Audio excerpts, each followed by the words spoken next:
one of the deceased of the family members that we represent, and he passed away on 15 June 2016. And I just wanted to confirm for your record, Justice, that it's the same Christopher Mokharane.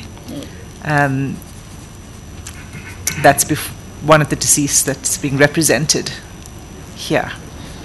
I'm sorry for your loss, and thank you for coming to testify. Ngiyaxolisa ngokulahlekelwa kwakho siyabonga futhi ngokuthi uze la uzothula ubufakazi engikushoyo nje bengithi lo Christopher Mokharane lo okhuluma ngaye oshona ngomhla ka15 June 2016 omunye walabo esibamele bengifuna nje ukuqinisekisa lokho kodwa siyabonga kakhulu ngemizamo yakho ukuthi uzothula ubufakazi. Nami kube buhlungu ukuthi counsel ngibone umfo waka Christopher nami ngiqala ukumbona nje afikile la wazo testify ukuthi uChristopher bekuyi brother yakhe nami sekhane ngibona ukuthi sihlangene ngento eyi1 sibaningi la. To me it was also traumatizing as well when I saw Christopher's brother coming to testify here, and I told him that I'm also here to testify on behalf of my brother, so it was a very painful experience. You see, the Ombud, in his report,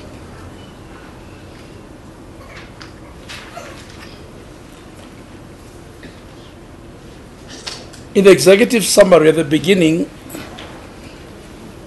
says the NGO that must close immediately, and it's got Enka, Rebafeni, Masejo, Takalani, Tuli, Bupilong, Precious Angels.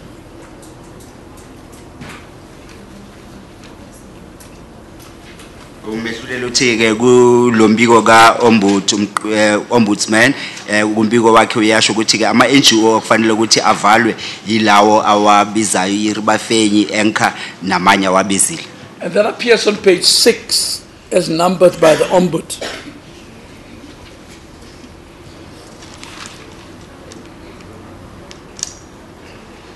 But I'm not able to see how many more other people died at Ribafenyi. Obviously, the Ombud must have found the conditions to be terrible. Are you able to help us there at all? Of course, we'll go and look at the papers and look at the evidence and see, and these learned advocates will take us there. But do you know if of any more than Mr. Christopher Mokharane, who died there? Ushuthi ke njengoba esho kuloyo mbiko ukuthi ombud bekathe lama NGO avala uthi lapha ekhasini lesithupha kuyashiwo ukuthi isimo besisibi kakhulu manje besikubuza nje ukuthi sifuna ukuqinisekisa ukuthi ingabe kukhona yini abanye oke wezwa ngabo ukuthi bayashonile lapho eRibafenyi ngaphandle kwalo Christopher. Ngabe ngiqamba amanga Justice engimaziyo uChristopher ngoba kuwafika lesikhathi umduduza asuswa kuleyo Ribafenyi ayiswa eHammanskraal. I will be lying if I said I knew about any other people except Christopher, because at the time Christopher was moved from Ribafenyi. Mtutuz was moved from Ribafenyi 1. Yes. Jubilee. And that is when he was moved to at Hammanskraal at Jubilee Hospital. You see, the report also tells us that there's Ribafenyi House 1 and House 2. Umbiko yasho ke ukuthi Ribafenyi lapho kukhona indlu yokuqala kukhona yesibili. Yebo Justice? Yes, that is correct, Justice. And that their license was invalid. They had no proper license. Did you know that? Uthi ne license yabo ke yona yayingekho semthethweni kusho ukuthi bebenganayo ilicense esemthethweni. Uyakwazi lokho? Ngezama license Justice ngabe ngiqamba amanga kodwa into engayifunda kakhulu lapha eRibafenyi ukubona indlela abafowethu babephetheke ngakhona isimo sabafowethu sasingekho esimene esiright masiloke sibavakashela. About the license issue, I will be lying, but what I can tell is my observation when we went to visit my brother at Ribafeni. I observed that they were not being treated well at that institution. The Ombudsman tells us that Ribafeni was meant to deal with women empowerment. Uchike iribafenyi le iyona ke uombudsman kasho ukuthi iyona kahle kahle injongo yayo bekubhekelela ukufukula abesimame. Maybe imvu nembuzi ziphuma lapho. Maybe these goats and sheep, that's where they come from. Mina justice ngathola nje amadoda kuphela amasiye eRibafeni. I only found males at Ribafeni. And did you ever manage to determine who owned Ribafeni? Ingabe uyakwazi yini ukwazi noma ukutholisisa ukuthi ke ubani umnini weRibafeni? Umuntu esasikhuluma naye esikhatini esiningi kwakuba uye usisi lo bebambiza ngoNoni. Our contact person in most cases, it was this lady by the name of Noni. Ngoba mangilalela ubaba uMkhorenyane ngangimuzwa yena ambiza ngoNolini thina besimazi ngoNoni. Because Mr. Mukhorenyane used to refer to her as Nolin. Thina besimazi ngoNoni. And we used to call her Noni. And the Ombudsman also tells us that there was a report in the Daily Sun about Ribafeni and what a risky place it was. Did you hear about that? Did you know anything about that? While your brother was there? Uye kwaba khona ke umbiko ovela lapha ku Daily Sun ekukhulunywa ngeRibafeni le ukuthi ke isimo sayo besibucayi kanjani. Ngabe uye wezwa yini ngalokho? Cha iphepha zange ngiyithole lo umbiko. Awazange ulifunda. No, I did not read that newspaper.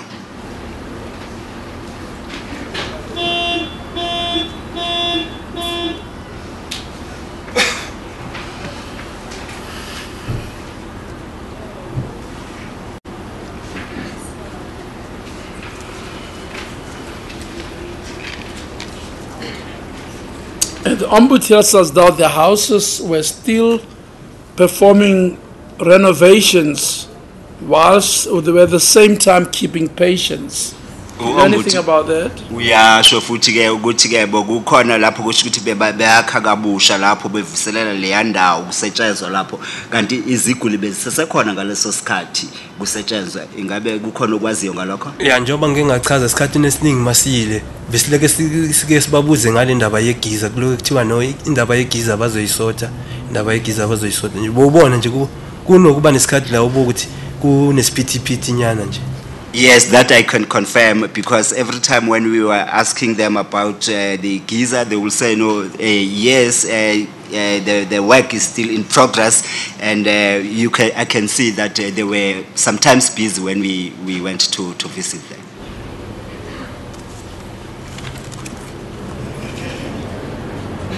And he tells us also that at least 5 of the patients were admitted to Jubilee Hospital. You've already told us about your brother. Uyasho futhi ke ukuthi abahlanu beziguli ziye zamukelwa lapha eJubilee esibhedlela saseJubilee. Lokho ngiyakwazi eCouncil ngoba nomfowethu wachaza ukuthi wafika nabani. Yes, that I can confirm because my brother also confirmed that he was together with other patients at Jubilee.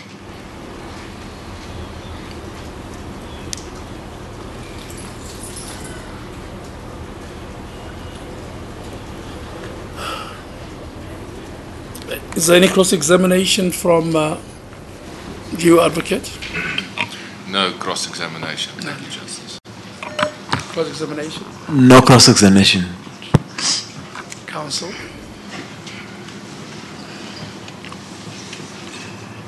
Thank you, Justice. Mr. Skakani, good greetings to you. Sawubona Council. You have just mentioned that your brother was admitted to Life Esidimeni Waverley during 2013. Yes. Sanda kusho ukuthi ubhuti wakho uwamkelwe Life Esidimeni ngo 2013. And Yes. he was moved or transferred from that institution to Rebafenyi during May 2016. Wasuswa wahanjiswa ke ngoMay Kunjalo, 2016 Council? wamikiswa ku Ribafenyi. That is correct, Council. And in your testimony, you mentioned that he was moved from one institution to the other until he was settled at Sterkfontein. Kunjalo, Council? Uthi uye wasuswa ke kulezi zibhedlela waze wafika lapha eSterfontein. Indeed, that is correct, Council. Can you state when was he transferred to Sterkfontein? Ungasho ukuthi uye wamikiswa nini eSterfontein? Sterfontein ise kuwo lo nyaka lo ka 2017. This year, 2017. And in your testimony, you mentioned that since his transfer to Sterkfontein, his condition has improved. Uthi soloko amikiswa eSterkfontein isimo sakhe sesingcono. Ngiyavuma, Council? I agree, Council. Will you agree with me that this arbitration process seeks to address the concerns which family members had with regard to the marathon project? Uyavumela nami manje ukuthi ke lesi sicawu ke sona siyazama ukuthi sisombulule izinkinga ezezaqubuka ngale Gauteng Health Marathon project. Ngiyavuma, Council? I agree, Council. And it is the government's, the government is taking steps to ensure that the conditions of the mental health care users are improved at the institutions where they are being accommodated. Nokuthi uhulumeni uthatha izinyathelo zokuthi azame ukuthi aphucule impatho yalabo bantu abagula ngokwengqondo kulezi zibhedlela. Ngiyavuma, Council? I also agree to that. And we want to express our regret in the manner in which your brother was kept at the various institutions. Sithanda nje ukuthi ke sithi siyazisola ke ngokuthi siveza ukuzisola kwethu ngendlela ubhuti wakho aye aphathwa ngayo kulezi zikhungu. Ngiyezwa, ngiyabonga, Council? Yes, I hear that and thank you for that. And we hope that the conditions in which your brother is kept now will improve for the better. Siyathemba nokuthi ke isimo lapho ubhuti wakho egcine khona ukuthi sizenze ukuthi ke kube khona ukululama nobungcono. Lokho ngakujabulela kakhulu, Council? I will be very happy if that should manifest, Council. And we take this opportunity to thank you for having to come and give testimony. And we want to assure you that the government is taking all these concerns into account in order to ensure that the conditions are improved. Siyabonga futhi sithanda nje ukuthi ke siqinisekise ukuthi uhulumeni uthatha izinyathelo zokuqinisekisa ukuthi ke isimo kulezo zikhungu siyaphuculwa. Nami ngiyakubonga lokho, Council? Also, I appreciate that very much, Council. We thank you, Mr. Skakane. Justice, there are no further questions to the witness. Sure, thank you. Re-examination? Thank you, Justice. No re-examination.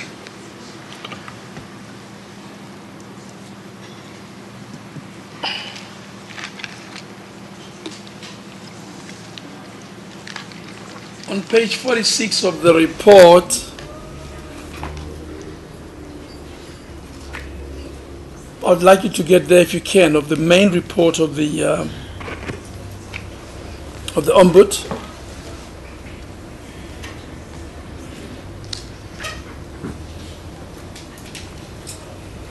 There is a table 8, which appears on page 46 of the Ombud report.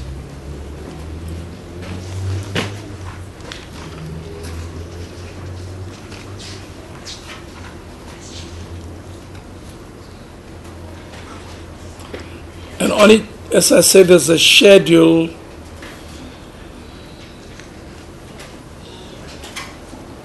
which represents NGO placement, site of death, fitness for transfer of 25 who died within 60 days.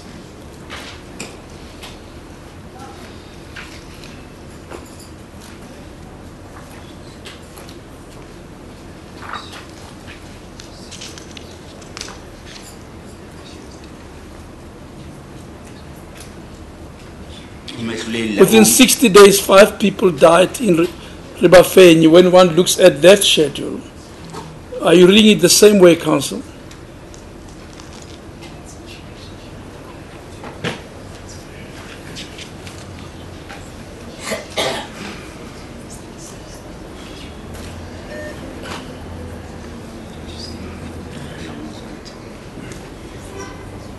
The numbering, just.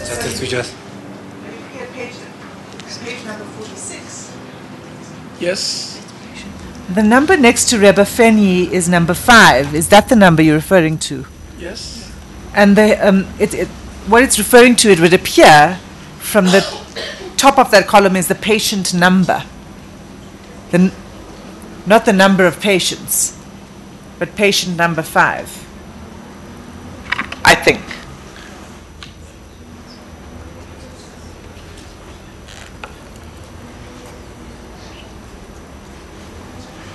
And it would make sense then why there's a repetition of the other facility names.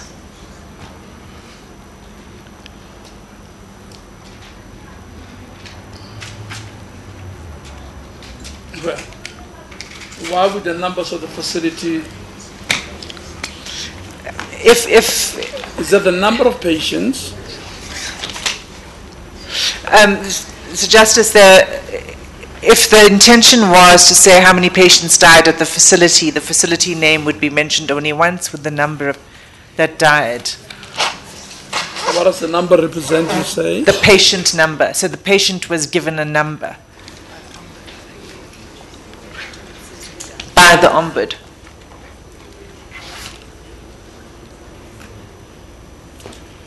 Very well, but all of you know what I'm struggling with currently, and we might I'm trying to get my arms around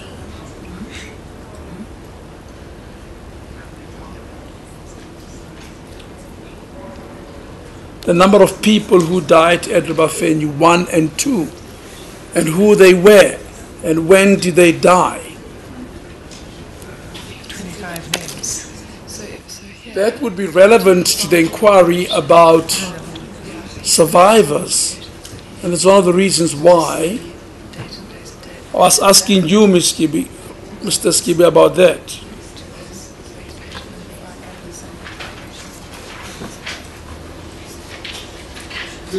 Logically, if few people died there, the survivors would be many.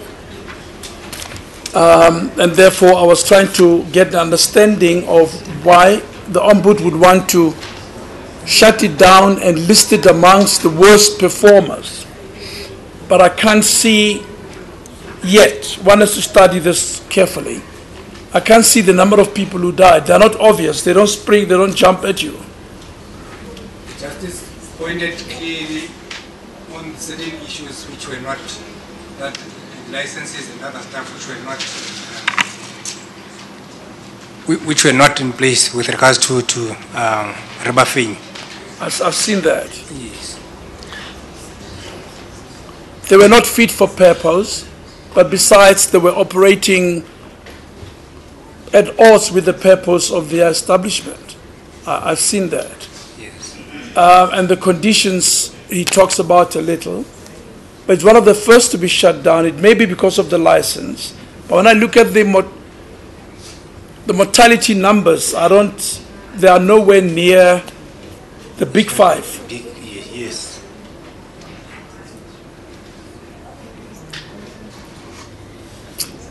But anyway, we might be able to get to there. We don't have to detain this witness unduly. Do you have any re-examination? None. There's none whatsoever. Thank you. Mntakithi, seyinjwayele lapha ekhaya ukuthi nikithuba lokukhuluma when we get to this stage of the proceedings. What do you want to say? if anything. Uma kukhona nje ukuthi ke sokuyinjwayelo la ekhaya ukuthi ke uma usoqedile ukuthula ubufakazi unikezwa ithuba lo uma bekuthi kukhona ofuna ukungeza kodwa ke awuphoqelekile. Kokuqala Justice ngizothanda ukubonga kuwe nakubo bonke laba baye bahlela ukuthi kuzibe khona le arbitration ukuthi nathi sikwazi ukuthola impendulo kwathi ukuthi kwenzakaleni kanti futhi siyaphi ngezempilo. Firstly, I would like to thank you, Honorable Justice, and all the parties who were involved, who made this arbitration hearing possible, so that we are able to get the truth, to know what has happened to our loved ones. Ngibonga section 27. Ngibonga SADC. Thanks to Section 27 and SADC. Ngibonge futhi abafowethu laba bakhona namhlanje ukuthi basukume bazosibonisa indlela abazambile nobuhlungu ababuzwile sithanda nabo ukuthi sibakhuthaze sibaqinise idolo. And I would also like to thank our brothers and all family members during this period. I would like to also say to them they must be strong. I send my condolences to those who have lost. Asijabulanga nje ngoba nabo abafowethu bethu basaphila kodwa sibuhlungu ngoba bona balahlekile. We are not happy because our brothers at least survive. We also feel the pain that you feel because you have lost.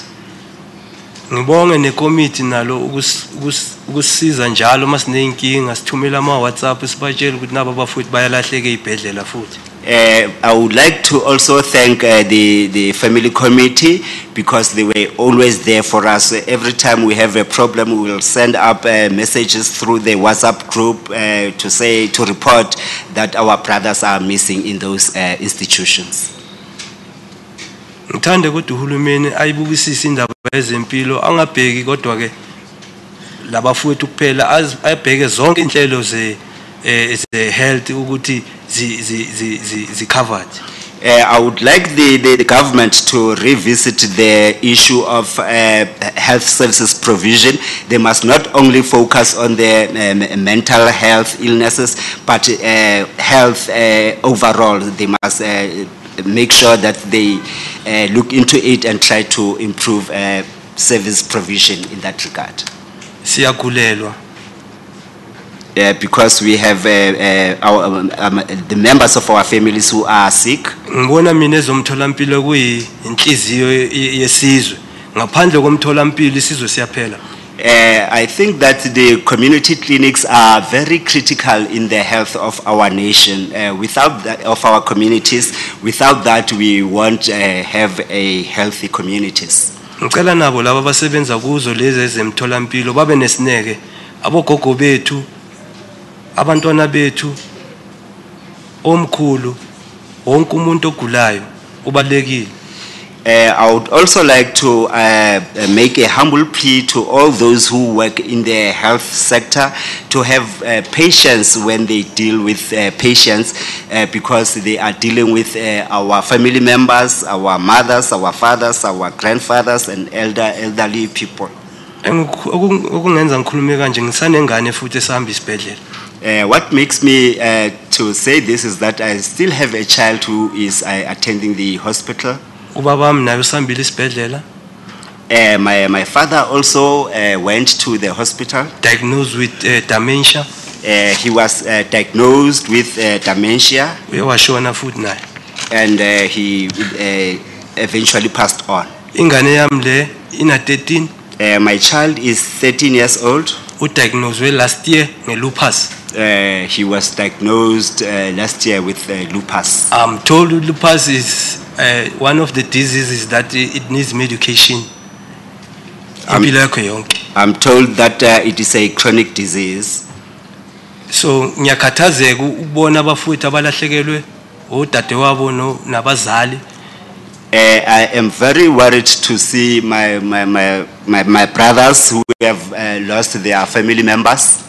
Kubhlungu mufika bathi imedication ayikho ngesinye isikhathi bathi iyashota. It is very painful when you arrive at an institution and you are told that there is no medication or they do not have enough medication. Ngiyabonga Justice. Thank you very much, Honorable Justice. Siyabonga wena Skakane. Thank you very much, Mr. Skakane. Counsel, there's one affidavit that presumably should have been handed up by this witness, isn't it? LR65. Do you want to make that an exhibit? Then the witness must identify the affidavit as his, if you are going to hand it in.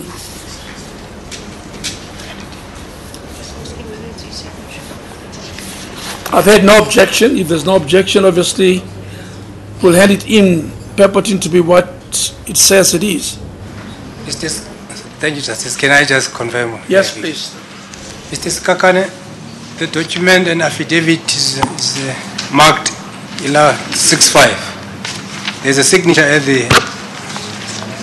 page number 4 for the deponent. Is that your signature? Uthi ke kulomqulu lapha ekhasini lesine kukhona lapho kubhalwe khona i-affidavit le ekhasini lesine kukhona i-signature la ngabe yakho? Yebo, Counsel. Yes, that is correct. So you confirm, so when signing your signature, you confirm the contents of this document? Manje ke ngenkathi usayina la kusho ukuthi boqinisekisa ukuqukethwe kulomqulu. Yebo, Counsel. Yes, that is correct. Yes, Justice. Well, we'll hand that in as, you're handing that in as LR65. That is correct, Justice. Yes. Thank you. You are excused. Ngiyabonga, Justice. Thank you, Justice.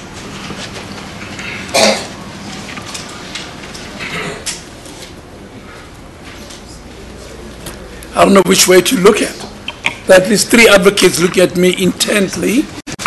So I think I'm going to start with you. Advocate Groenewald. Thank you very much, Justice. Justice, we would like to call Ms. Mshlongo to come and testify. Yes.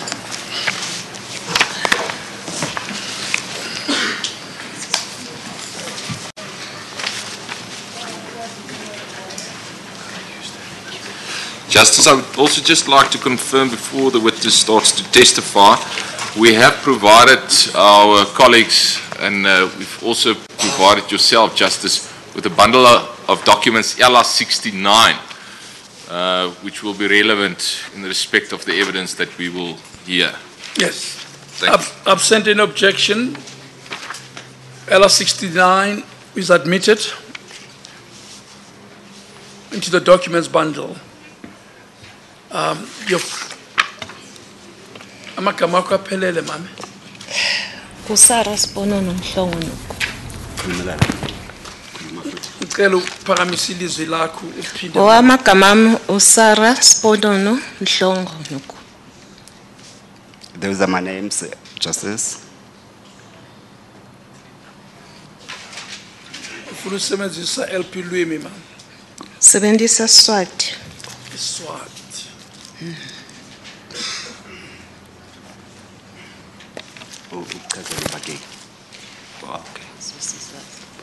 Do you swear that the evidence you are about to give will be the truth and nothing but the truth? And if so, raise your right hand and say, so help me God. Uyafunga ukuthi ukufakaza ozobuthula la kuzoba iqiniso lodwa uma kunjalo sicela uphakamise isandla sakho uthi inkosi ngisize.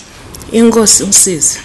Mama uphakamise isandla se left, ngicela uphakamise isandla se right. Okay.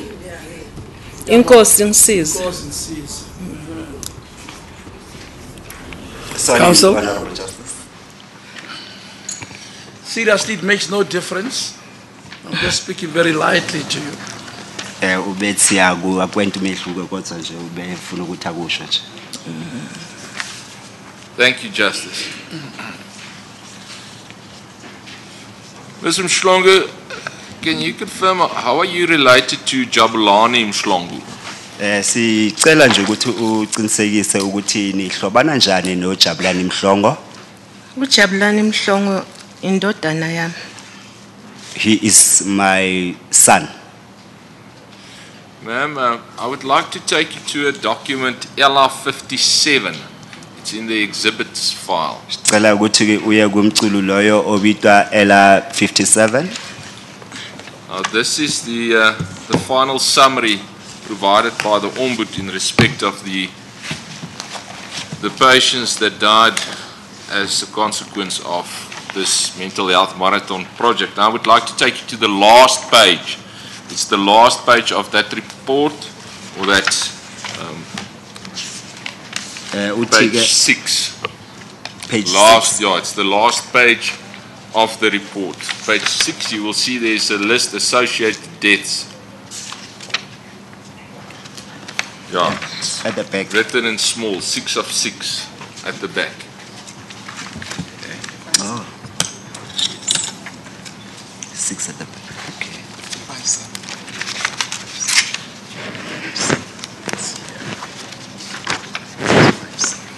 That's like 8.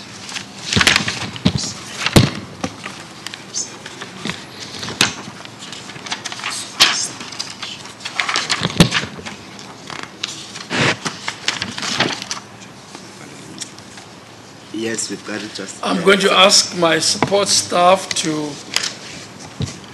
number every one of these annexures, to paginate them from 1 to whatever, so we don't struggle like this to refer to them.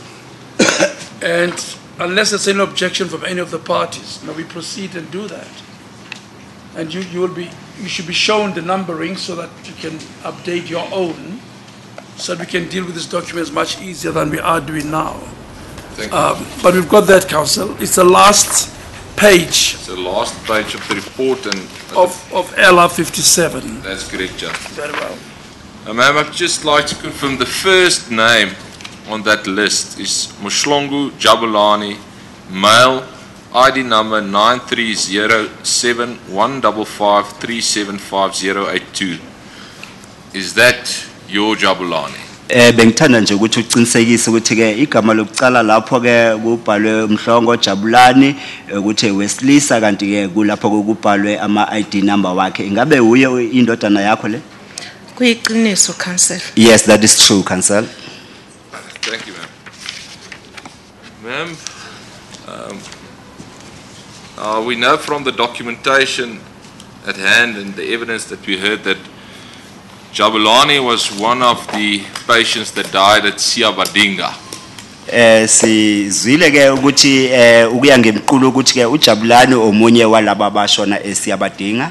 Kuyiqiniso, Council. Yes, that is correct, Council. And we also know that patients from CCRC was transferred to Siabadinga. Futhi siyazi ukuthi iziguli zase CCRC ziye zahanjiswa zamikiswa eSiyabadinga. Kuyiqiniso naloko, Council. That is also correct. So when was Jabulani admitted as a patient at CCRC? uJabulani lo uwamkelwe nini njengesiguli eCCRC? Ngo-2008 January. In January 2008. What was his condition? Bokuyini isimo sakhe sokugula? uJabulani wayehlushwa yi-epilepsy. He was epileptic. Ane-asthma futhi. He was also asthmatic. Yes. Ma'am, you can take your time and answer the questions. There's no rush. Just tell us, ma'am, did he had any other disability? Could he walk? Ingabe beka nokunye ukukhubazeka yini ubekwazi yini ukuzambela? Abengakhoni kahle. He could not walk properly. So did he need to make use of a wheelchair? Yini ubesebenzisa Yep. i-wheelchair? Yes. Ma'am, how did it, were you informed of the fact that Jabulani was to be transferred to Siabadinga? Ingabe uye waziswa yini ukuthi uJabulani lo uzohanjiswa amikiswa kuSiyabadinga? Kuyiqiniso, Council. Yes, that is true, Council. How were you informed of the transfer? Wena uwaziswe kanjani ngaloko kuhanjiswa kwakhe? Ngiye ngatshelwa ngocingo.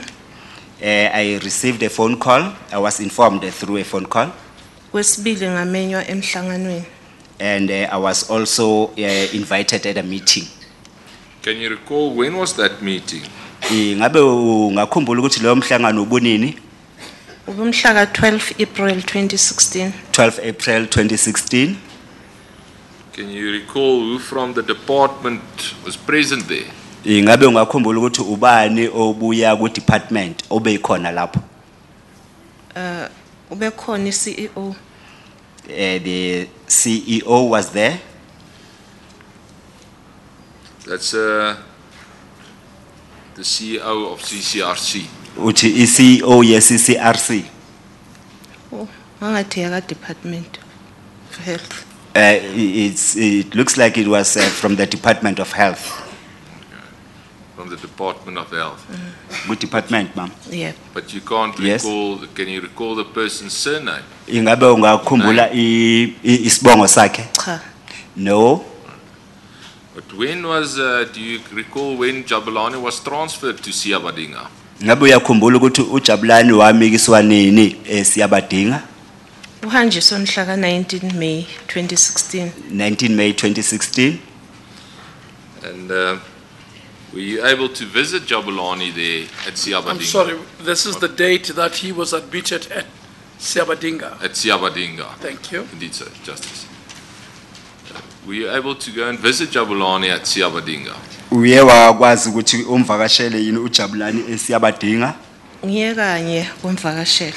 Yes, I did go once to pay him a visit. And what was the circumstances then at Siabadinga, the conditions? Manje ke isimo besinjani ke lapho eSiyabadinga? Kwabonakala ukuthi ezinye izinto azikahlaliseki kahle. There at Siyabadinga, they were very disorganized. Because Yeah. ma'am, we, Kwangathi bekunokuhlupheka ngokudla nemithi. It looked like they had a problem with the availability of food and medication. Njengomuntu obene asthma, As a person who was asthmatic, satshelwa ukuthi baze ba qoqa umnikelo kumfunela spray. we were also told that they had to make some donations so that he can get a spray. tell Yes. me, when was that visit of yours? What was the date, Bo- plus minus? It was on the Good 5 June 2016. Ngomhla ka- On the 5th of June 2015. Yeah. 2015. Kula saye sathola khona ukuthi unenkinga yesifuba. That is where we discovered that he had a chest problem. Isifuba sakhe sasinciphile kakhulu. He had lost a lot of weight on his chest. Sacela ukwazi kabanzi ukuthi babonile yini futhi abayenzayo. We inquired as to whether they have observed that and what is it that they were doing. Udokotela wacelwa eCCRC We then requested a doctor at CCRC owasho ukuthi uyayazi inkinga kaJabulani. who said he knew about Jabulani's problem. So, Kodwa my apologies, ma'am. So we all know Siabadinga didn't have a clinician, so there was nobody to assist Jabulani at Siabadinga. You had to get somebody from CCRC. Besazi ke lapha eSiyabadinga ukuthi bebangekho odokotela nabafundele ezokwelashwa kusho ukuthi ke benithole udokotela obuya lapha eCCRC uzonilekelela. kunjalo. Yes, that is correct. Sorry, continue, ma'am. So udokotela wabakhona ngaleso sikhathi Yes, the doctor availed himself at that particular time. wasithembisa ukuthi uzomrefer. Promised us that he was going to refer him. Kodwa emveni kwaloko sathola ukuthi akukho okwenziwe. But after that, we found that nothing was done. Ma'am, did you ever see Jabulani again after this date? No. Ingaba uye wambona futhi uJabulani ngemva kwalolu suku? Cha. No. Ma'am, I would like to refer you to LR 69. LR 69, it's your document. The documents that were handed to you. 69. So documents that were handed to you. Yes, in front of you. That's in front of you. This one, oh, that one. If I can take you, to page 4 of that document. Ebathi ikhasini lesine. 2, 3, 4. Yes, Council. It's a report from Siabadinga. Lona umbiko obuya ku Siabadinga. Do you recognize this document? Uyakhumbula yini lo mbiko? Yebo ngiyakhumbula. Yes, I recognize this. Can you explain just the circumstances surrounding your son's death, ma'am, and how were you informed of it? Ungasichazela nje kancanyana ngokuthi ke ushone kanjani ke indodana yakho nokuthi uye wachazelwa kanjani. We will get you the report just now, but just in your own words, just explain to us as you recall it what happened. Sizoya kulombiko kungekudala nje besicela nje uzame nje ukusichazela ngamafuphi nje amagama wakho ukuthi kwenzeke. Mhla ka 27 June 2016. 27 June 2016. Beku afternoon. It was in the afternoon. Ngathola i-call lebuye Siabadinga. I received a call from Siabadinga. Bathi asihambe siyohlola uJabulane eMamelodi. And they said we must go and visit Jabulani at Mamelodi. Ngoba ilanga bese lishona. Because it was already late in the it was in the early evening. Sihlala kude eMbombela. We are staying very far at Mbombela. Ngacela isihlobo ukuthi mina while siseza sigijime siye eMamelodi. I asked one of my relatives that as we were coming here, she must rush to Mamelodi Hospital. Ngoba uduze nesibhedlela. Because he or she stays next to near the hospital. Uma afika esibhedlela. Umuntu wesilisa or wesifazane? Umuntu wesilisa. When he arrived at the hospital, igama lakhe ngu Lucas Sihlangu. His name is Lucas Sihlangu. Ngokusichazela kwakhe. Wafika wema isikhathi eside. When he explained, he said he waited for a very long time. Angatholi impendulo kahle. He was not attended to, and he did not get any answers. Emveni kwaloko sekuhlwa. Afterwards, in the evening, wasuyatshelwa ukuthi umntwana ushonile. He was then told that the child has passed on. Lokho kwasithusa kakhulu. That traumatized us very much. Ngoba Siabadinga bengakazi sitshele ngokugula kukaJabulane. Because Siabadinga has never informed us about his sickness or illness. Okunye kwasithusa ukuthi bona bamiyisile abakenzi follow up.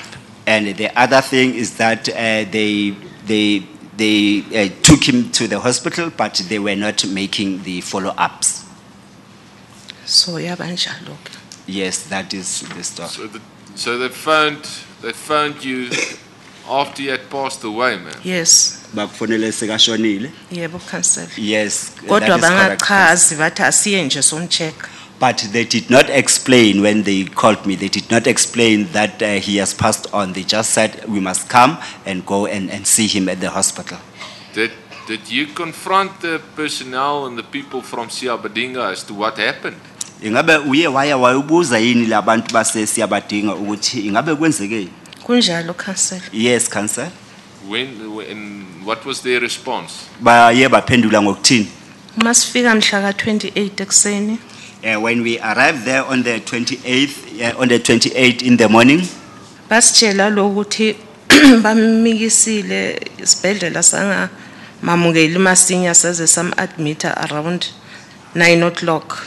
We were told that they took him to the hospital, but the hospital took a very long time before they admitted him. He was only admitted at around 9 o'clock. Yiloko nje kuphela basitshela kona ukuthi bese fita continuously. That is all that that is all I was told about her, that he also had fees continuously.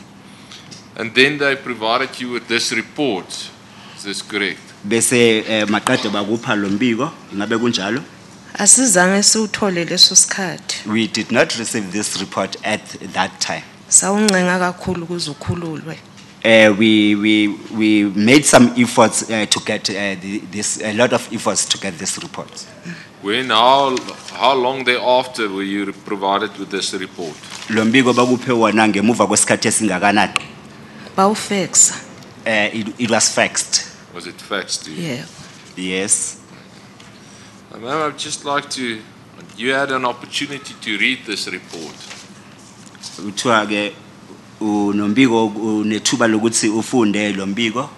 But unfortunately for the purposes of the record, I would just like to read it into the record.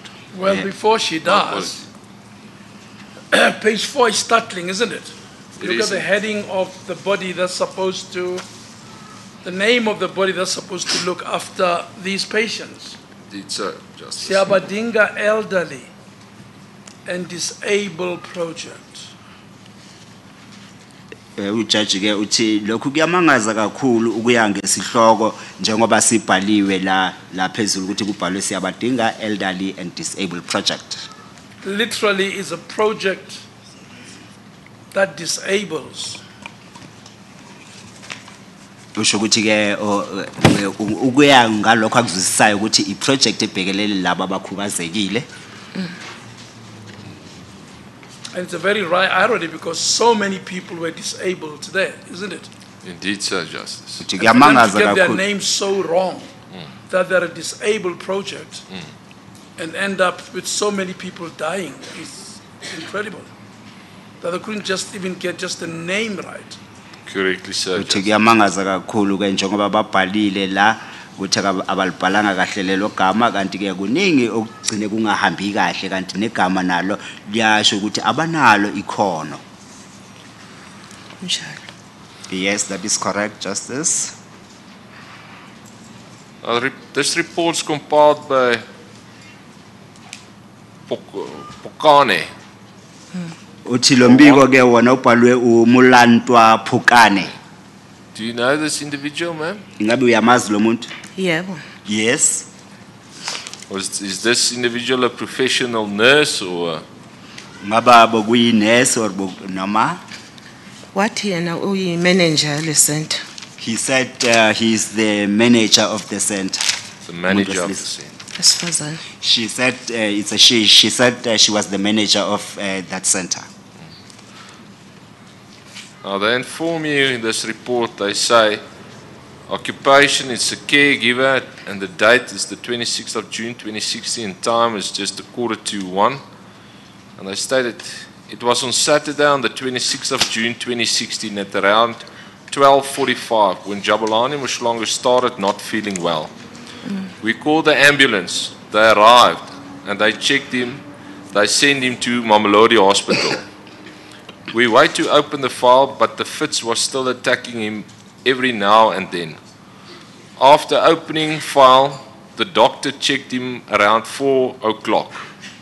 And he said he can't control it because they said we must wait as the casualty because they said we must wait outside. The doctor didn't admit the patient, he went home.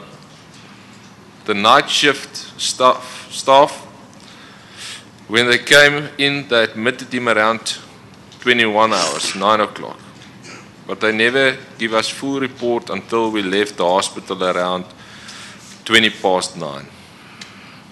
Umbiko ke lo awusanda ukufunda ukuthi ke lapho phezulu kubhalwa ukuthi umsebenzi wakhe ucaregiver uyabona ngithi lama nokuthi ke ibhalwe ngaluphi usuku 26 June 2016 nesikhathi lapho 12:45 kanti ke la babhala ukuthi bokuwumgcibelo ngomhla ka 26 June 2016 ngalesikhathi suka 12:45 uJabulani Mhlongo waqala ukungazizwa kahle kanti kuthiwa babiza iambulance yafika bamhlola bamthumela esibhedlela saseMamelodi sama sabamela ukuthi bavule ifile kodwa ke kulapho ke yena ke wayelibele ke analinkinga yokuwa ngokuphinda phindiwa ngithi bathi ke udokotela bathi bazavula ifile baye bamhlola ke ngehora lesine kanti bathi udokotela wathi yena akakwazi ukuthi akulawule lokho alawule lesifo ngoba ke bese uthe kufanele ukuthi bamele ke lapha casualty kufanele ukuthi sime ngaphandle kanti udokotela yena wazange ke amamukele ngaleso sikhathi esibhedlela waya ekhaya kanti ke uthi la kuthiwa abasebenzi laba basebenza ebusuku baye beza bona yibo abamukelile ngesikhathi ngehora lesishagalolunye ngo9 21 hours kodwa ke bona azange basinike umbiko ogcwele thina sambe esibhedlela ngo9:20. Yes, Council.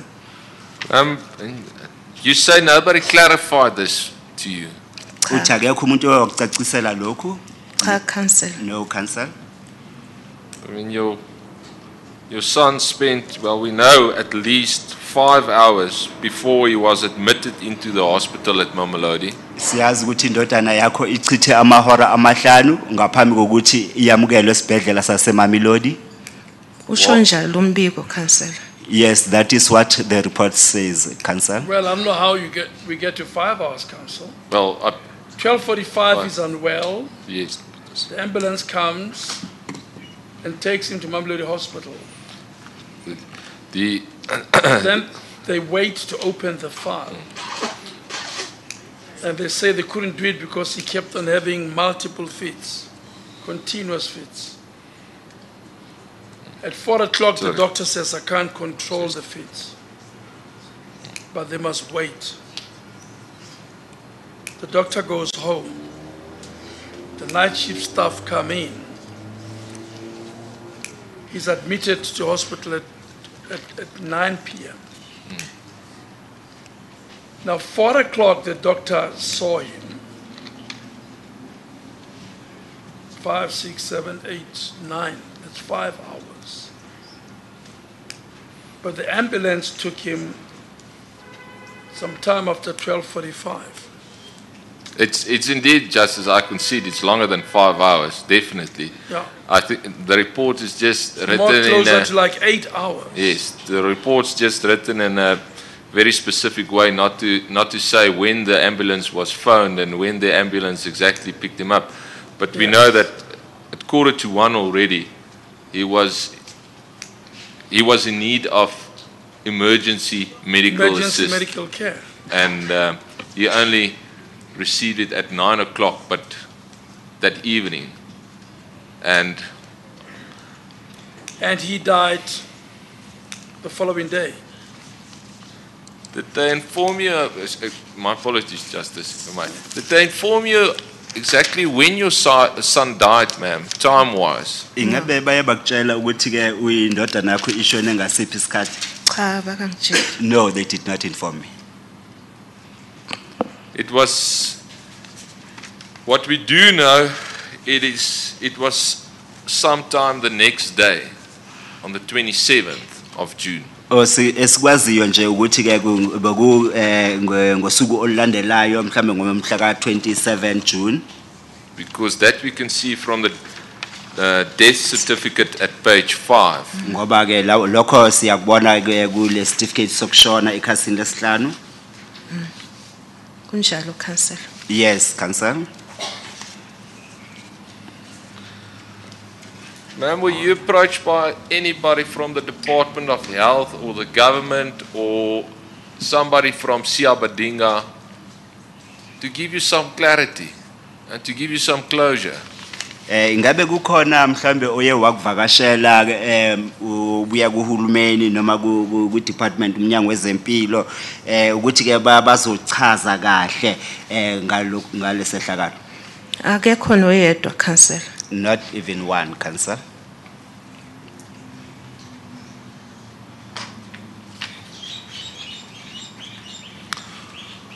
Did you receive any counseling, ma'am? Ingabe uye wathola counseling, mama? Cha. No. It's remarkable. You know, Mrs. Mhlongo, I've seen the note that you and your husband have written. Yes. On page 1 of LR69. Yes. I read all of it. It's a heartbreaking note.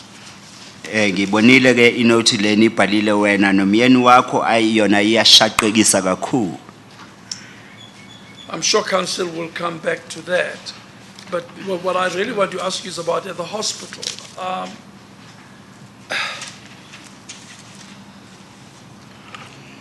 Did anybody ever explain to you why a patient who's fitting continuously, seemingly because of epilepsy, cannot be admitted? They have to wait until the fits stop.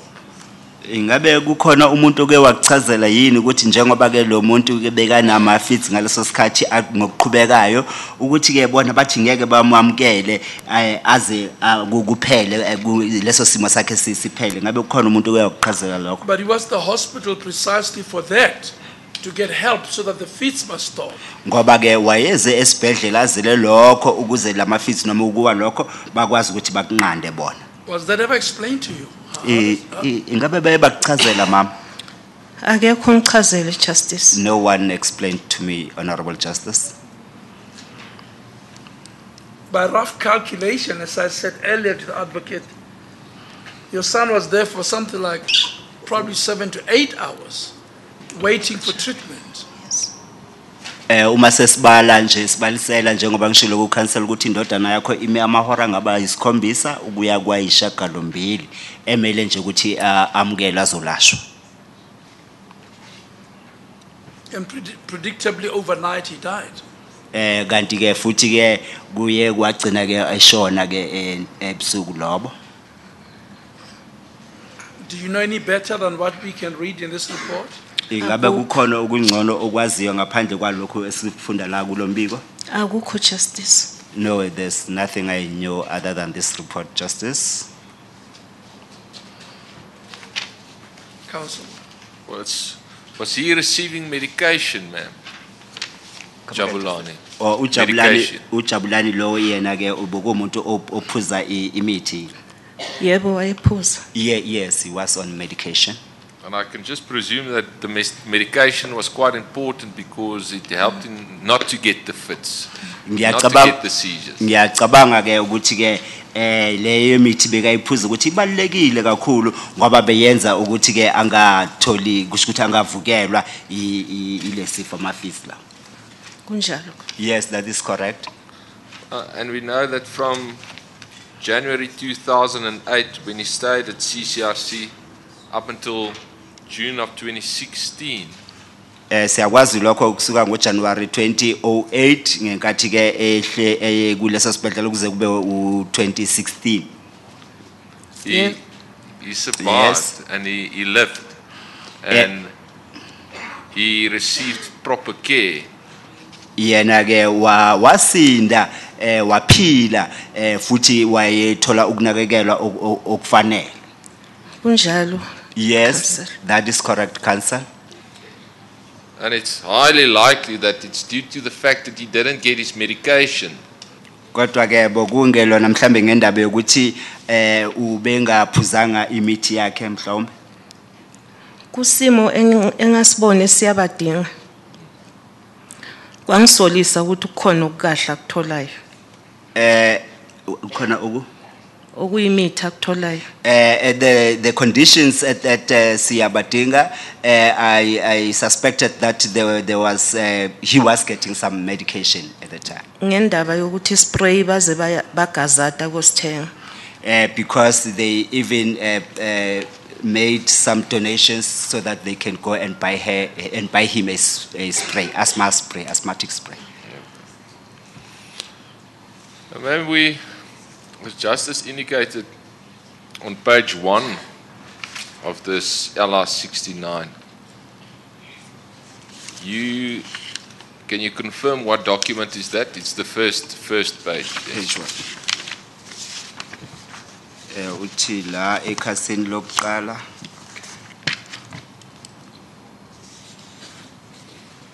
Yes, we are there, just Counsel. Can you just confirm what document is this? Uthi ucela ukuthi uqinisekise ukuthi yini lo mqulu le document. Uma singabheka council ibhalwe mhla ka 15 February. Council, it was written on the 15th of February 2017. 2017. Abeseshonile uJabulani. Jabulani has passed on by then. Kodwa siloku sinale mibuzo But we always had these queries ukuthi kwenzekeni ngaye. as to what has happened with Jabulani. Ngemva kokubheka ezindabeni After viewing the news bulletins, sezwa ukuthi kunabantu abaningi abaqhubeka bashona. we heard that there were a lot of people who were continue to die. Sase siyabona ukuthi kusho ukuthi nathi singilabanye abathintekile. And that is when we realized that there is a possibility that we are also affected by this. Ngoba nathi azange siphenduleke ngendaba ema-NGO kahle. Because we did not get a proper explanation with regards to these issues of the NGOs. Ngoba besingazi ukuthi kufanele sikhulume nabani njengoba singazange si-addresswe. Because we did not know who the contact persons were, because we were not addressed. Omunye wase uthi kungcono niyokhala ka-Health Ombudsman. And we subsequently received an advice to say it is better if you go and raise your concern to the Ombudsman. Kungako sabe sesibhala le ncwadi le. That is why we wrote this letter. And in this letter, ma'am, am I correct that you indicated that you were highly satisfied with the care Jabulani received at CCRC prior to him being transferred to the NGO? Am I correct? Kule ncwadi uye washo ukuthi ke wena bojabulele impatho bekayithola eCCRC ngaphambi kokuthi ke amikiswe lapha esiyabadinga. Ngabe kunjalo? Kunjalo council. Yes, that is correct, council. Kungako nje sacela sancenga ukuba bangamsusi. That is why we were asking and pleading with them that they must not transfer him. Kodwa akuzange kulunge. But all that was in vain. Because you were concerned at that point in time already. Am I correct, ma'am? So ukhathazekile ngaleso sikhathi. Ngabe kunjalo mama? Kuyiqiniso council. That is true, council. And on page 3,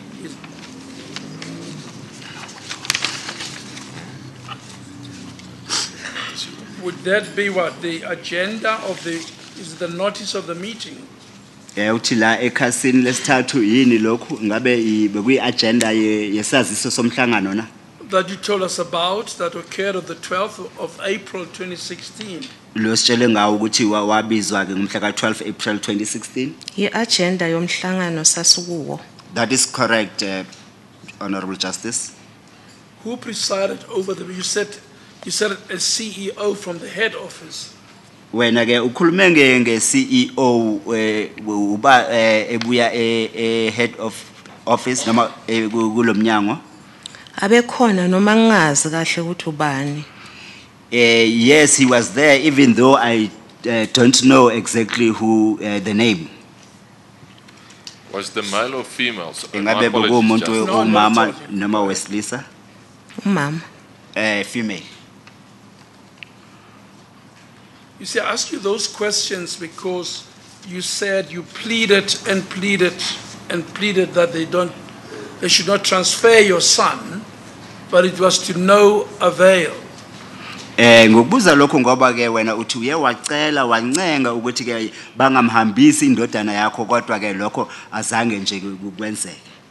Kuyiqiniso ngancenga. Yes, that is true. I pleaded with them. With whom? The social worker uNdlovu. The social worker, Ms. Ndlovu. What did you say? As you were pleading that your son must not be transferred. Yena ke ngenkathi umcela uncenga ukuthi ke indodana yakho ingahanjiswa lapha. Akazange avume wathi sebaqedile. He did not agree. He said it was final. What was final? Uthe sebaqede ini. Ngamagama okufuna hambe. He said they have finalized the names of those who were going to be transferred. But your son was on a wheelchair, was it? Kodwa indodana yakho uthi behamba nge-wheelchair. Kuyiqiniso, Justice. Yes, that is correct, Honorable Justice. On a form here, page 2, Kuleli khasi lesibili, he's described, I don't know by whom, the form describes him as severe mental retardation. It's true. la bayasho ke ukuthi ke yena ubekhubazeke kakhulu ngokwengqondo. Kuyiqiniso, Justice. Yes, that is true, Honorable Justice. So besides the asthma and the epilepsy, he also had severe mental retardation. Kusho ukuthi ngaphandle kwe-epilepsy ne-asthma kusho ukuthi futhi ke wayekhubazeka kakhulu ngokwengqondo njengoba kubhalwe la. Yebo, kuyiqiniso, Justice. Yes, that is true, Honorable Justice. You see, they told us, the sister was here yesterday, that the criteria for choosing patients who are going to be moved from CCRC to Tiabadinga was to look at their stability. Izolo ke lo sister bekafakaza la uthe uhlelo lwabo ukuthi ke kubhekelelwe labo abazosuswa ku CCRC abamikiswa le ku siyabadinga. Those who need less care, in other words, labo akusho ukuthi abangadingi unakekelo olunzulu would be moved to give way for those who came from Waverley. Wathe uthe lelo qembu labantu lona leziguli lizosuswa ukuze benze isikhali ukuthi ke labo ababuya bayenzele labo ababuya eWaverley. And the question is, did your son need less care? Why did you plead that he mustn't be moved? Manje What was your fear? Umbuzo ke unginawo ukuthi ke indodana yakho ukuthi ke ingabe bokuomunye ke bengadingi lolu sizo olujulile wena ukukhathazeka kwakho bokuyini uze ubacele ukuthi bangamhambisi. Ukuthi uJabu abengakwazi ukuzenzela lutho. Jabu could not do anything for himself. Abedliswa. He was he needed assistance when he eat. Yageziswa. You must also bath him. Konke nje. Everything. Wayengumuntu wasembedeni. He was bedridden.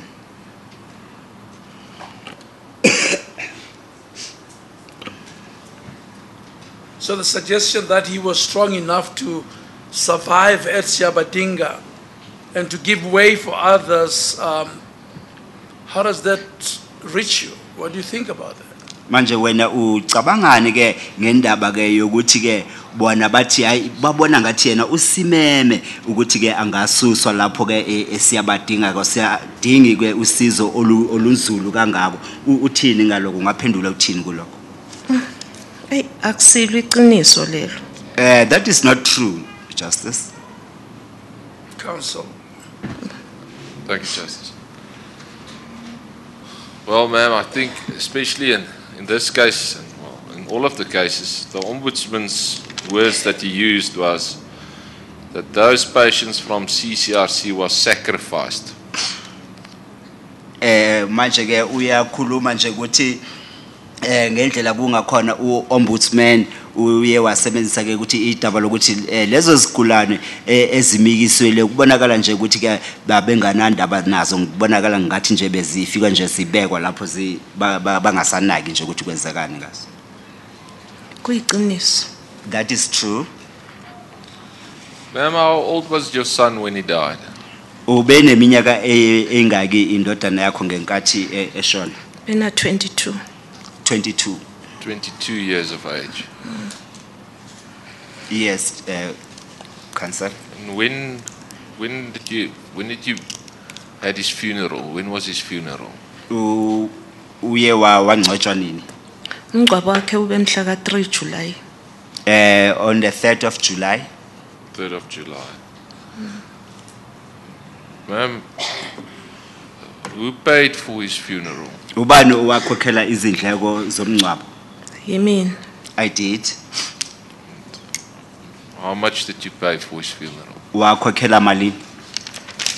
Kulabo 60,000. Around 60,000. Ma'am, I would like to know the death of your son in these conditions. You begged him not to transfer him. He was transferred. And then he died under these circumstances which you have no clarity on. You don't know why. And you don't know how. How does that make you feel? What's the impact of that on you?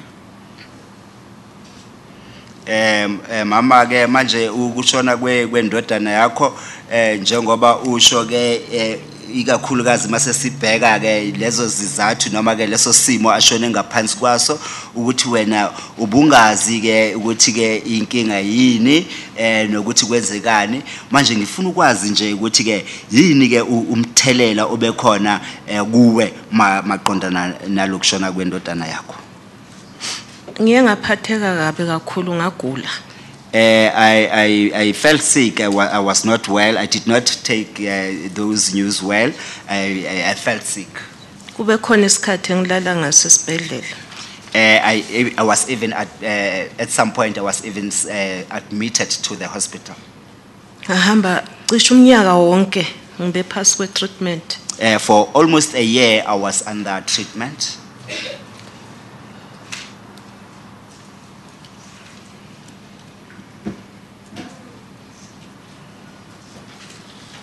Ma'am, I've asked all of the witnesses that come and testify, what is it that they hope that will come from these proceedings? What is it that you hope will come from these proceedings? Ofakazi abaningi abezile la bazothula ubufakazi besibabuza ukuthi ke ingabe ke bona bacabanga ukuthi ke kulesi sigcawu yini babukele ukuthi yini engavela mhlambe ukwehlisa lobhlungu.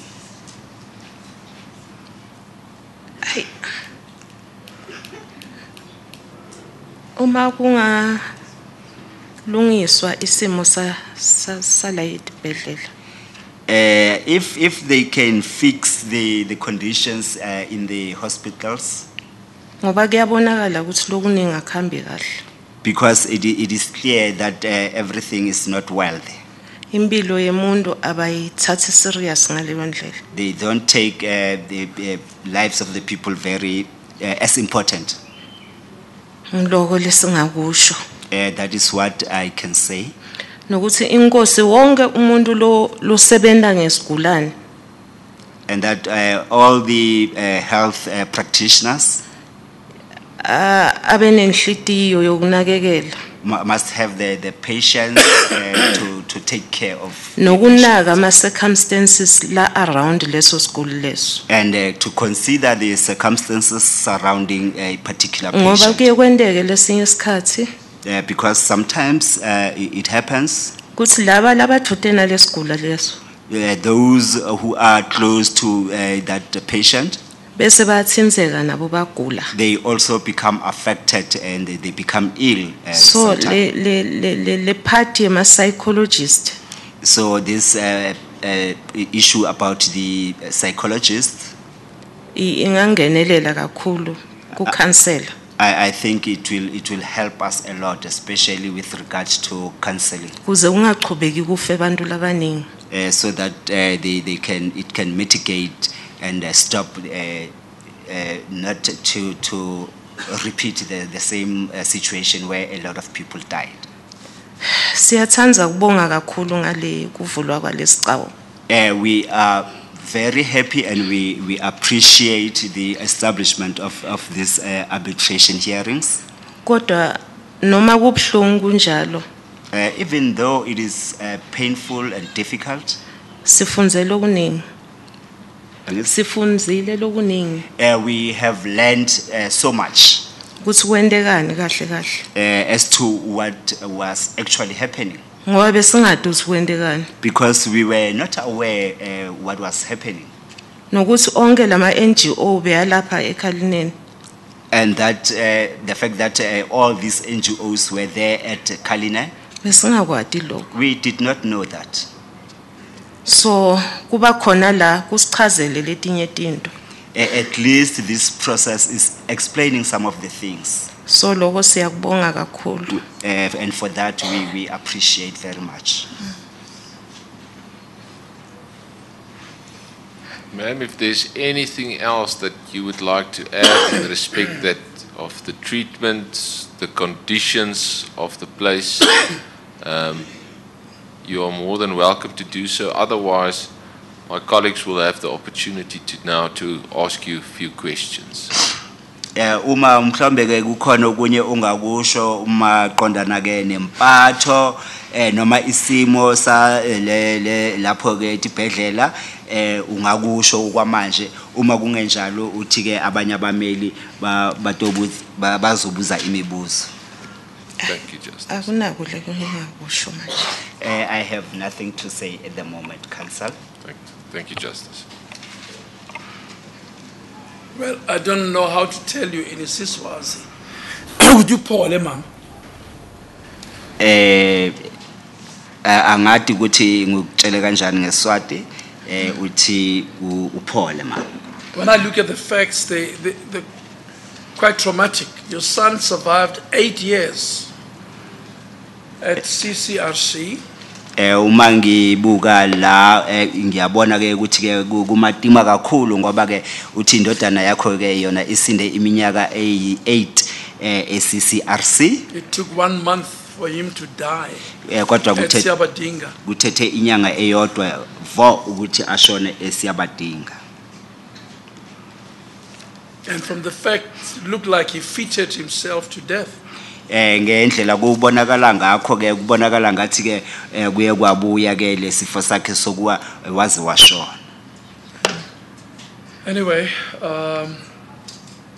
cross examination.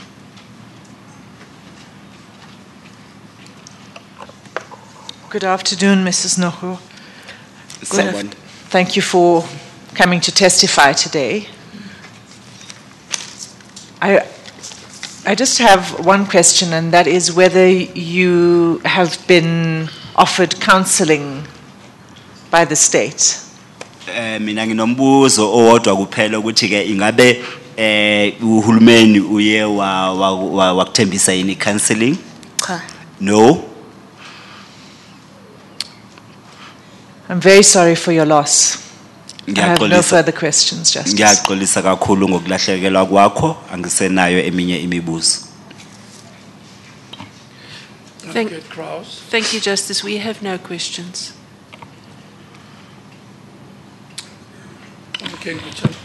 Thank you, Justice Msanaka. No questions.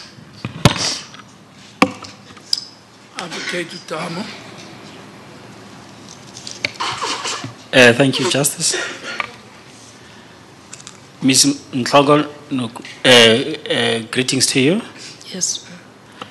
Yes, Counsel. We must say to you that it is unfortunate that it is with regret that your son had to pass away in the circumstances in which death could have been avoided. Thina ke sithanda ukusho ukuthi siyazisola ke kuyilishwa kakhulu ukuthi indodana yakho ishone ngendlela ukuthi ke ngabe ukufa kwakhe kuye kwanqandwa. And on behalf of the government, we do apologize for the passing of your son, Jabulani. Egameni likahulumeni sithanda nje ukuthi sixolise kakhulu ngokushona kwendodana yakho uJabulani. We, however, appreciate the courage which you have had to come before these proceedings to give your testimony. Siyabonga kakhulu ngesibindi ubenaso ukuthi uze la kulesi sicawu ukuzonika ubufakazi. And it is through this process that we hope that you and your family and other family members will be able to heal through the information which comes from these proceedings. Siyacabanga ukuthi ke kungalesi sigcawu wena nomndeni wakho neminye imindeni nizokwazi ukuthi niphole uma ke njengoba ke amaqiniso adalulwa. And you will have probably had the evidence in relation to the conditions at Siabadinga where your son was accommodated. Kuye kwaba khona futhi ubufakazi maqondana nesimo lapho indodana yakho ibe ikhona. And we take that as an opportunity that should allow you to understand exactly what had occurred in relation to the passing of your son. Sithatha lokho njengethuba lokuthi ukwazi ukuthi uzwisise kahle ukuthi kwenzekeni ngendodana yakho. And on behalf of the government, we have learned as to what actually led to this unfortunate situation. Njengohulumeni sifundile ukuthi yini eholele kulesimo esibi kangaka esiyishwa. And we say that we will take steps to try and avoid this situation having to repeat itself. Sithi sizothatha izinyathelo zokuthi sizame ukuthi sinqande isimo esifana nalesi ukuthi singaphinde senzeke. And from what you have said, you have indicated that counseling is quite necessary for everyone to heal from the unfortunate situation. Njengoba ushilo ukuthi ke i-counseling ibalulekile kuwe wonke umuntu othintekile kulesi sehlakalo. And the government is listening to everyone with regard to the concerns which are being raised in these proceedings. Uhulumeni yena ulalele ngazo zonke izikhalazo eziqubuka kulesi sicawu. And we should say that like we are really sorry for what has happened, and we hope that at the end of these proceedings we should be able to find some closure, and all appropriate measures will be taken to assist everyone to heal from these wounds. Sithi sithanda nje ukuthi sithi siyaxolisa ngokulahlekelwa kwenu kanti siyathembisa nje ukuthi ke sizothatha izinyathelo zokuthi ke sikwazi ukuthi sifinyelele isiphetho egcineni nokuthi uhulumeni athathe izinyathelo ezifanele ukuthi kungaphinde kwenzeke isehlakalo sifana nalesi. And we trust that this process is quite necessary for that purpose, and we thank you so much. And siyathemba futhi ukuthi lesi sicawu sibaluleke kakhulu kulokho futhi siyabonga kakhulu. Justice, there are no questions to the witness. Yes, thank you. Thanks, Counsel. Mama soyathi ukuthi unalo ilungelo ukuthi uphendule mangabe uyafuna ukuphendula. Ma'am, you have a right to respond if you feel you want to respond.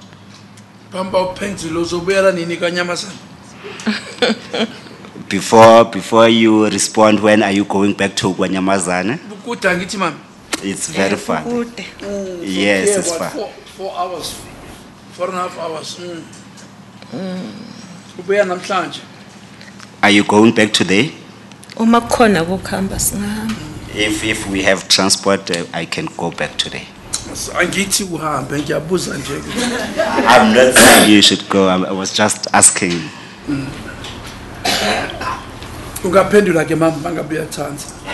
Ukhona uthanda ukusho mama ithuba lakho. Akukho ngaphandle ukuthi siyabonga ene sicela nisinake nisicheck.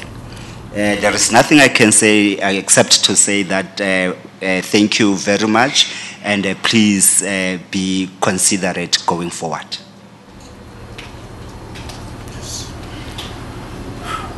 Re-examination, Counsel? No re-examination. Thank you, Justice. You're right. We have to take care of each other. We have to be Uqinisile caring. kufanele ukuthi sinakekelane. Angithi kunjalo? Kunjalo, Justice. Yes, that's correct, Justice. Where there's no care, there can't be a true society. Uthi uma kungekho ukunakekelana angeke kube khona umphakathi, ngeke kube khona isizwe nje.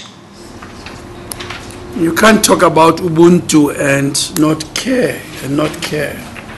Angeke ukwazi ukuthi ukhulume ngobuntu bese unganakekeli abanye abantu noma ushaye nje indiva unganandaba. Siyabonga ma'am, you are, again, thanks for coming, and you are released from there if you want to. Siyabonga kakhulu ma. Can we do brief housekeeping? I guess this is the last witness for today.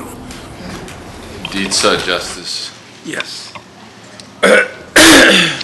Two things I obviously would like to see all council on Monday. I think we should do it at 4 p.m. at the end of the day.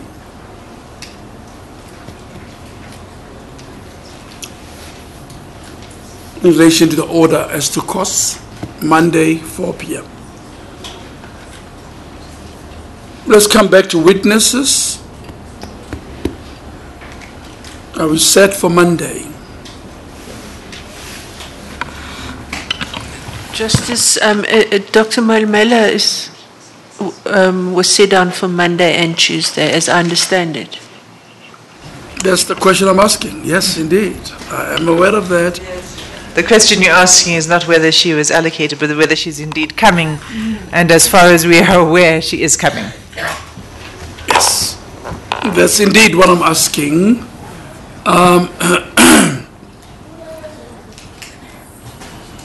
Council for the State, there was some condition which was floating around. I trust all of that has been attended to. Monday being upon us. As far as we understand, Dr. Manamela is set to testify on Monday. We have not had any information to the contrary. And will be available for both days, Monday and Tuesday. Yes. Well, in terms of the subpoena, I understand that she will be in attendance until the evidence is completed. Until evidence is concluded. If it's completed in a day, well, then I guess she may be excused. Yes. Very well. You clearly want to speak, Counsel. Yes, Justice Msanek, what I wanted to say is that Monday and Tuesday is confirmed, so I think the issue of conditions are now off the table. I think what we know is that it's confirmed. Very well. Your weekend work is well cut out for all of you. That's all I can say. For my part, I'm going to advocate George Bezos SC's 90th birthday dinner tonight. So I'm going to a party. I don't know the rest of it. You have a good weekend. We are adjourned. Okay.